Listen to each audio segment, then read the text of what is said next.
Ciao diario. Oggi non avevo molta voglia di scrivere. Il fatto che sia l'ultimo giorno di scuola dovrebbe rendermi felice. Invece ho una strana malinconia. Non so perché.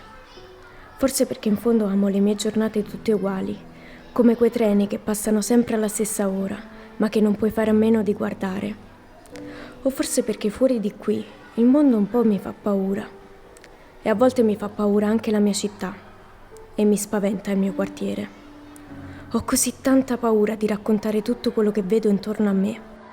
E non è tanto perché mi sento in pericolo, ma perché ho paura di scoprire che ciò che ho non mi basta e che mi merito di più. E mi fa paura anche la gente che mi guarda e soprattutto che ha smesso di farlo. Adoro scrivere, mi fa stare bene e mi piace sorridere. Sorrido sempre, mi piace da morire. Che senso ha essere tristi? Ho tanti amici, anche a loro piace sorridere. Sarà per questo che ci vogliamo così bene. A proposito di amici, ieri ho ascoltato il CD di Antonino. Che voce straordinaria che ha. Vorrei tanto incontrarlo. Se solo mamma e papà mi dessero il permesso di fare l'audizione, potrei dimostrare quanto mi fa stare bene ballare. Chissà. Oggi pensavo ai momenti, a quelli giusti, a quelli sbagliati, alle parole dette, a quelle tenute dentro, a tutto quello che vorrei dire, ai miei amici, a mamma e a papà, perché loro lo sanno, ma vorrei lo sentissero, vorrei urlarglielo in faccia. Perché adesso è così difficile capire? Vorrei tanto avere intorno qualcuno capace di capirmi senza parlare, senza bisogno di quei giri di parole inutili, qualcuno come Francesco. Francesco è la mia vita. L'unico che sa cosa voglio, l'unico che sa davvero rendermi felice. Anche se qualche volta mi fa incazzare e litighiamo, non potrei stare senza di lui. Ecco perché l'ho sposato. Lo sapevo che era perfetto per me. Lui fa l'avvocato, ha ancora tanto da fare, ma fa di tutto per rendermi felice. Non potrei volere di più dalla vita. Anzi, forse sì. La vita mi ha dato anche di più. Mi ha dato Ivan. Si chiama così perché volevo fare un dispetto a papà. Gli ho sempre detto che se avessi avuto un figlio non gli avrei mai dato il suo nome, Giovanni. Invece in un certo senso l'ho fatto, ma a lui non l'ho detto. È così bello Ivan, ed è così bello sapere di esistere l'uno per l'altra. Ha il mio sorriso e spero non lo perda mai, anche se la vita sarà difficile, anche se vedrà cose brutte come le ho viste io, anche se si abituerà a vederle e diventeranno come quei treni che passano ogni giorno alla stessa ora. Ivan sarà un guerriero, come me, come suo padre, come papà Giovanni, come mamma Carmela. I miei genitori mi hanno insegnato che si può rinascere, che a volte un dolore così forte può trasformarsi in qualcosa di speciale. Loro lo hanno trasformato in speranza, una tragedia in gioia per qualcuno che grazie a me potrà vedere, qualcuno che grazie a me potrà parlare. Mi chiamo Annalisa Durante. Ho 14 anni.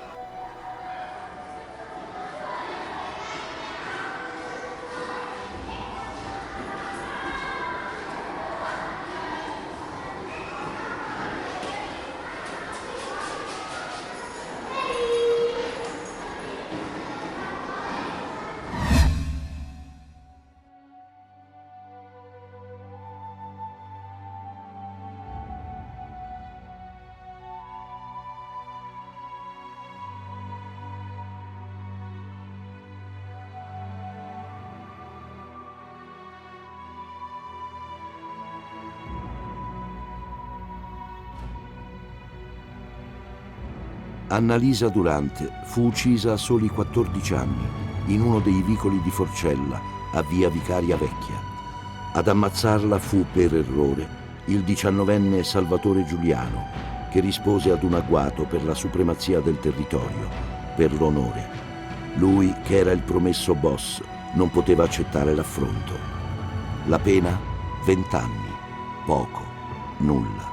Annalisa Durante, la sera del 24 marzo 2004, era al posto giusto, al momento giusto, e doveva rimanerci, perché le spettavano ancora tanti posti e tanti momenti. Lei era al posto giusto, al momento giusto. Tutto il resto era completamente sbagliato.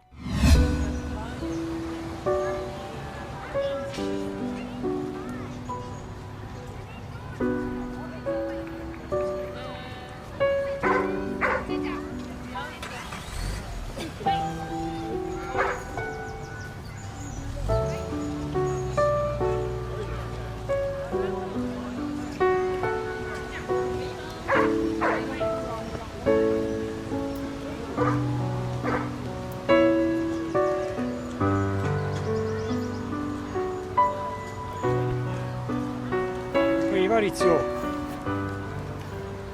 senti, me la vuoi raccontare un po' quella storia, eh? Ancora? Ma lasciami stare, non vedi che c'ho da fare? Mamma mia, stai pulendo sta macchina da una vita. Sì, ma questa è diversa, è molto più importante. Eia, solo una volta. Ma poi te ne vai? Sì, Sicuro? promesso. La primavera era esplosa con il suo profumo, la sua leggerezza. Di lavoro ce n'era per fortuna. Avevo appena consegnato la macchina all'avvocato. Avevo fatto la messa a punto, l'autolavaggio. Poi ho sentito uno scooter avvicinarsi. Erano in due e volevano rubare l'orologio al mio cliente. Ma non glielo potevo permettere. Così mi sono messo in mezzo e li ho fatti scappare. E poi... Ma allora la colpa è tua, è valsa la pena. Ma è colpa mia. Ma come ragionate voi? Vabbè, me ne vado, torno quando hai finito di pulire la mia macchina. Maurizio, senti a me, la prossima volta fatti i fatti tuoi. Ciao. Tanto l'avrei fatto altre 1000 volte. Maurizio! Mauri, ti lascio le chiavi della macchina. Sì, ma ci vuole tempo, devo finire prima questa. Quando hai finito fai la mia. Senti, prima che me ne vado, mi vuoi raccontare la storia un'altra volta? Ma che ve la racconto a fare? Tanto mi interrompete sempre. È un accenno. La primavera era esplosa con il suo profumo, la sua leggerezza. Di lavoro ce n'era per fortuna. Per fortuna sì, perché mi dovevo sposare. Facevo anche gli straordinari per accimotare quante più mance possibile. L'orologio era di mio padre, così mi affidavo tutte le macchine. Perciò stavo pulendo la macchina dell'avvocato. Lì la mancia era assicurata. Poi arrivo con lo scooter. Volevano rubare l'orologio al mio cliente. Così mi sono messo in mezzo e l'ho fatti scappare. Solo che uno dei due non l'ha presa molto bene e ha giurato che sarebbe tornato. Tu te ne sei andato, no? Sono rimasto. E allora cioè, è colpa tua, scusami. Ma chi te l'ha fatto Lo fare? sapevo. Ma è mai possibile che dite tutta la stessa cosa? Ma è così. Vabbè, ti lascio le chiavi, eh? E stiamo a sentire a me. Chi si fi fatto su io? Cambi 100 anni. Ma fammi finire questa macchina. Prima che... Per oggi basta. Puoi anche smettere di pulire quella macchina. Non ne vale la pena. No. Se ti ho detto basta, basta. Non è che decidi tu. La lasci così la macchina, incompiuta. Parlamici chiaro, Mauri. Tu hai una mentalità sbagliata. O fu supereroe. Lo capisci che il tuo modo di fare ci ha costretto a fare quello che ti abbiamo Ma quindi è fatto? così che funziona? Voi potete fare quello che volete. Potete decidere della vita e della morte delle persone. E se poi uno si ribella... E se qualcuno si ribella vuol dire che si trovava al posto sbagliato nel momento sbagliato. Sei sicuro? Io mi trovavo nel momento giusto al posto giusto. E ho fatto la cosa giusta. Con la persona sbagliata. Su questo siamo totalmente d'accordo. Però spiegami una cosa, Mauri. Noi siamo sbagliati e forse è vero, ma... Allora perché io adesso sono libero e tu sei rimasto in questa macchina? Perché non so se ho fatto la cosa giusta. So che lo farei altre 1000 volte.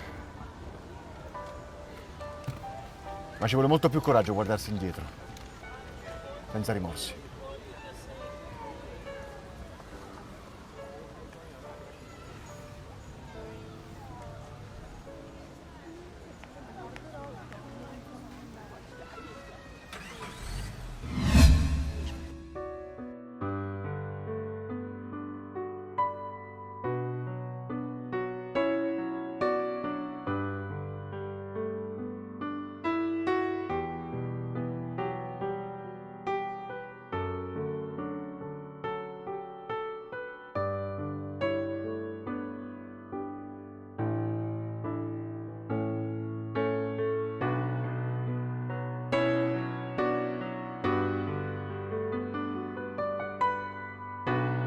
Maurizio Estate, a 23 anni, sventò una rapina nel vico Vetriera a Chiaia, nell'autolavaggio di famiglia.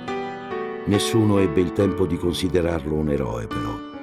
La vendetta arrivò troppo presto. Maurizio fu ucciso davanti agli occhi del padre e della madre, senza alcuna pietà. Il killer si chiamava Luigi Ragosta, di 17 anni, che si giustificò esattamente come avrebbe fatto un bambino. Volevo solo spaventarlo. Maurizio Estate, il 17 maggio 1993, era al posto giusto, al momento giusto. A meno di un mese da quella data avrebbe dovuto sposarsi. Lui aveva fatto la cosa giusta, nel momento giusto. Tutto il resto era completamente sbagliato.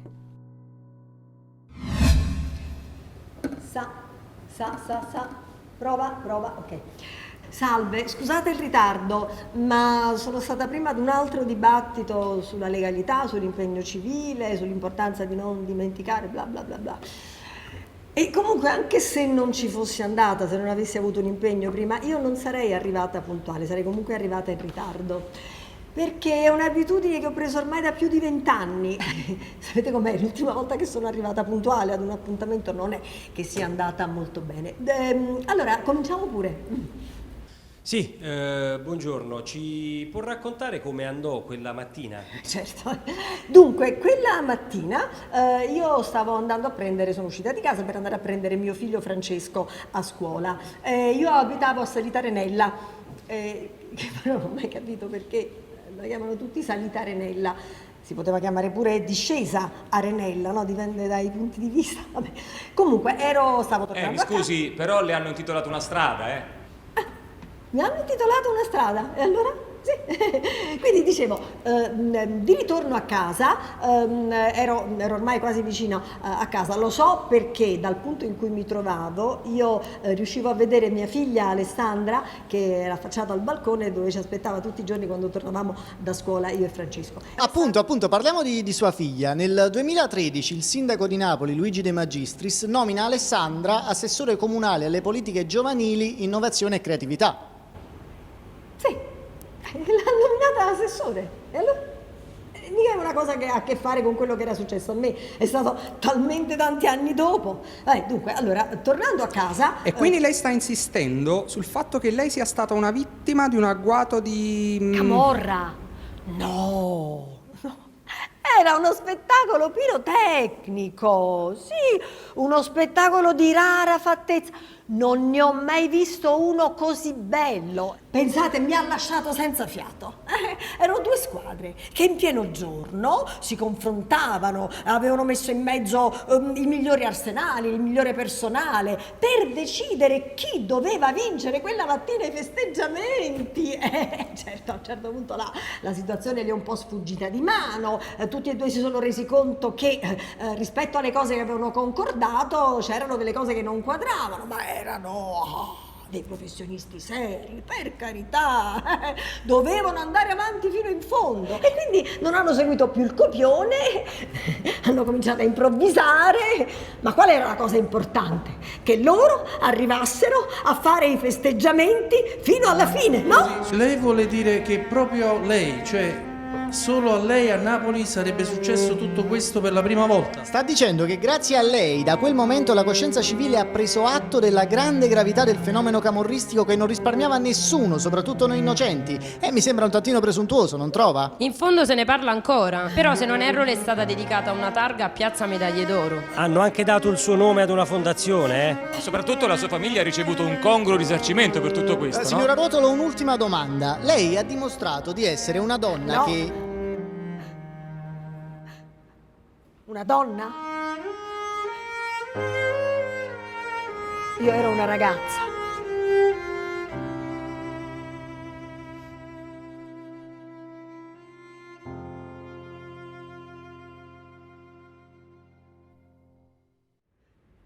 Ero solo una ragazza.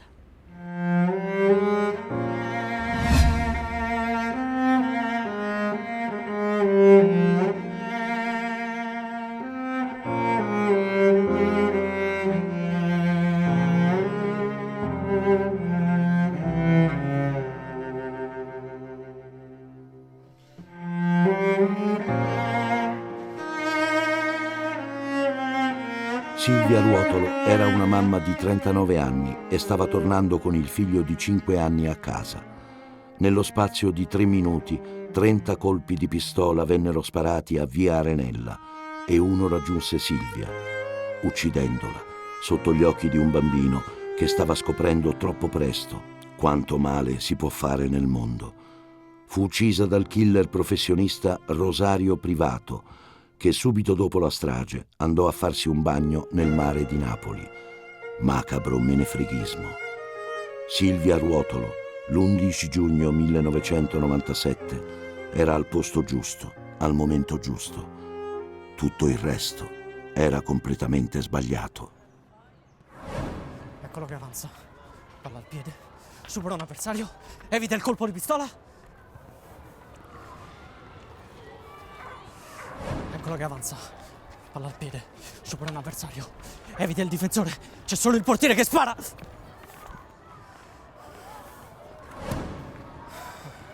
C'è solo il portiere che chiude lo specchio della porta. Ma lui tira lo stesso. Tira! Palo. Palla fuori. Ma io sono sicuro che l'ha toccata. Però l'arbitro dà rimessa nel fondo agli avversari. Figurati se qualcuno dice la verità. Ma che ci vuole a dire la verità? Io mi ricordo quando non volevo andare a scuola. Mio padre mi diceva sempre: inutile che inventi le scuse, di la verità. Di che non ci vuoi andare. E io facevo come diceva lui, però poi alla fine a scuola mi mandavano lo stesso. Forse è per questo che tutti mentono. Quello che mi faceva arrabbiare era quando dicevo la verità ma nessuno mi credeva. Lo hanno sempre fatto. Però io seguo il consiglio di mio padre. Lo sai che sono sempre stato un bravo ragazzo, no pa? E allora diglielo a questi che non ci credono. Io stavo soltanto lì perché per forza devono inventarsi altre cose. Perché nessuno dice la verità. Ma poi l'hanno fatto. Hanno detto la verità, si sono pentiti. A me è rimasta soltanto la soddisfazione di aver detto la verità. E poi nient'altro. Un pallone e nessuno che vuole giocare con me. Finalmente l'avversario ammette di averla toccata. Ma l'arbitro dice che non si può tornare indietro. Adesso vi faccio vedere io. Ok, eccolo che avanza. Palla a piede. Supera l'avversario. Evita l'arbitro che non gli crede.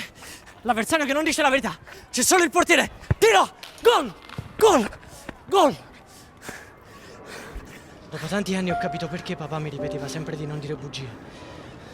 Aveva davvero ragione. Non è mai troppo tardi per imparare.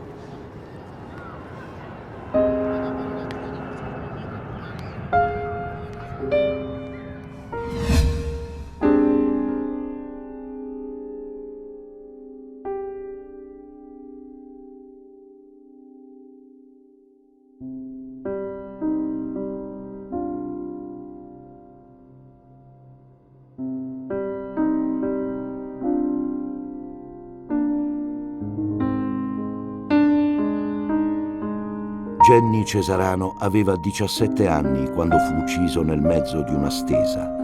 Se ne stava sdraiato sul motorino con alcuni amici quella sera di inizio settembre, cercando di tenersi stretta l'estate che stava andando via.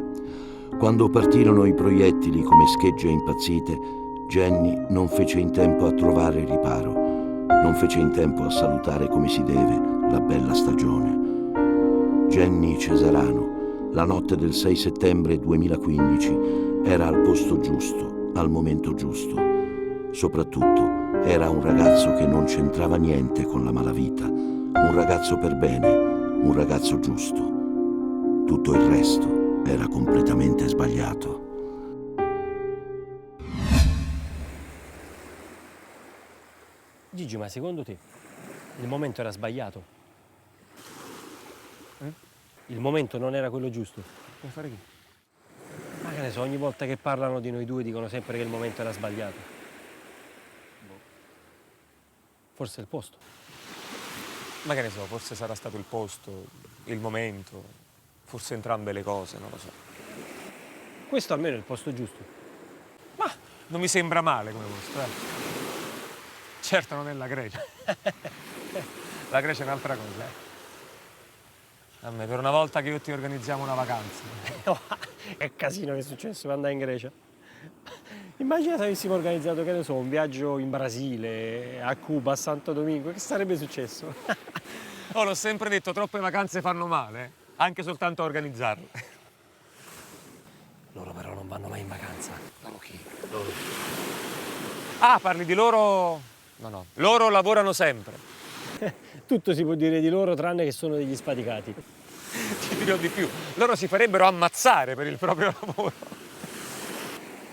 Però che coincidenza, ma manco se ci fossimo messi d'accordo io, tu e loro per vederci sotto casa sarebbe finita così. Vabbè, saremmo stati comunque nel posto sbagliato, al momento sbagliato, con le persone sbagliate, quindi. È strana la vita.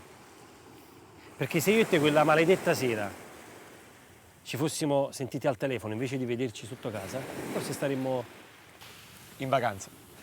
Oh, lo diceva anche lo spot. Una telefonata ti allunga la vita, noi niente, imperterriti proprio. Ma secondo te qualcuno se n'è accorto che io e te in Grecia non ci siamo mai arrivati? Come, non ti ricordi quello che è successo? Io mi ricordo un boato pazzesco e poi un silenzio assordante. No, quello che è successo dopo. Ah, e vabbè, sicuramente ci saranno state le solite passerelle. Sì, i soliti luoghi comuni. I soliti fintabracci. Le lacrime a buon mercato. E sicuramente avranno detto la solita frase. Peccato, erano dei bravi ragazzi. Peccato si trovassero nel posto sbagliato. Al momento sbagliato. E dopo 2 minuti, però ora ci colleghiamo con la casa del grande fratello. Col cuore! Che tristezza. Pensi che anche per noi è andata così? Gigi, secondo me sì. Va così per tutti quelli come noi che, secondo loro, si trovavano nel posto sbagliato al momento sbagliato, secondo loro. Capaccata. Per noi dici? No, per tutti quelli di cui non si parla più. Alla fine un viaggio volevamo farci. In Grecia, una vacanza. Magari ci saremmo trasferiti lì, magari ci saremmo costruiti un futuro lì. Magari ci potevamo costruire un futuro e basta. Alla fine un viaggio era, una vacanza. Tu e sto maledettissimo vizio di dover organizzare tutto, guarda, persino di notte in macchina, mamma mia. Aspetta, vuoi dire che la colpa è mia? No, la colpa è mia.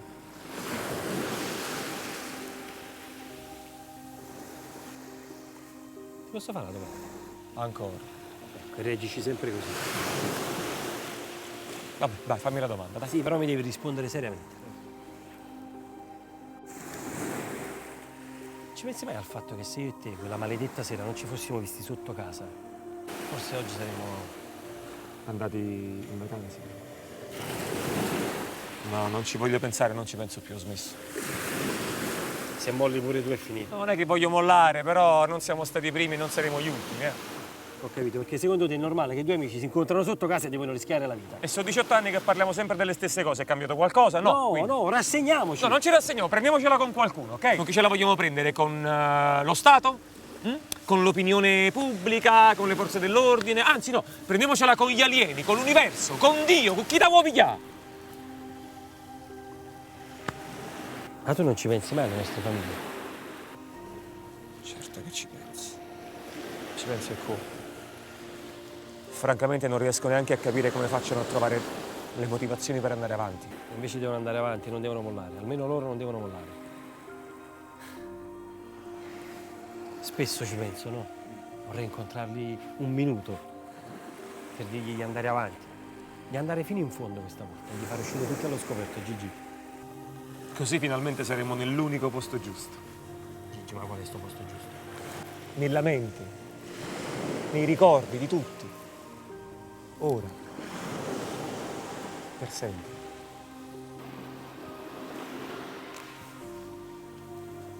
Giusto.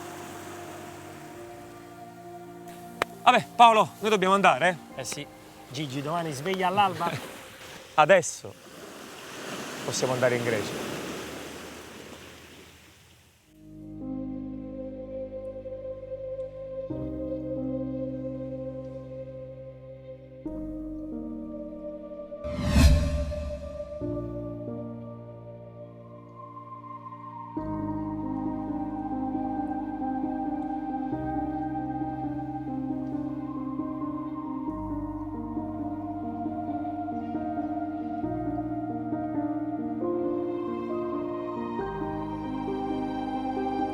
Gigi Sequino e Paolo Castaldi furono trucidati nella macchina di Paolo sotto casa di Gigi, mentre progettavano il loro imminente viaggio in Grecia. Non c'era niente di più normale di 2 amici di 20 e 21 anni che hanno voglia di viaggiare.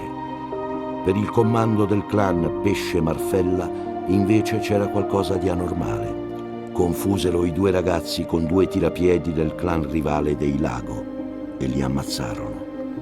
Furono sparati così tanti colpi che il padre di Gigi, che era su, in casa, credette che qualcuno stesse sparando dei fuochi d'artificio in onore di San Lorenzo.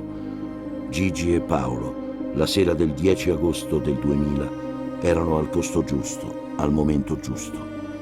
Il loro posto poteva essere la Grecia, ma non doveva essere un viaggio senza ritorno. Loro erano al posto giusto, al momento giusto. Tutto il resto era completamente sbagliato.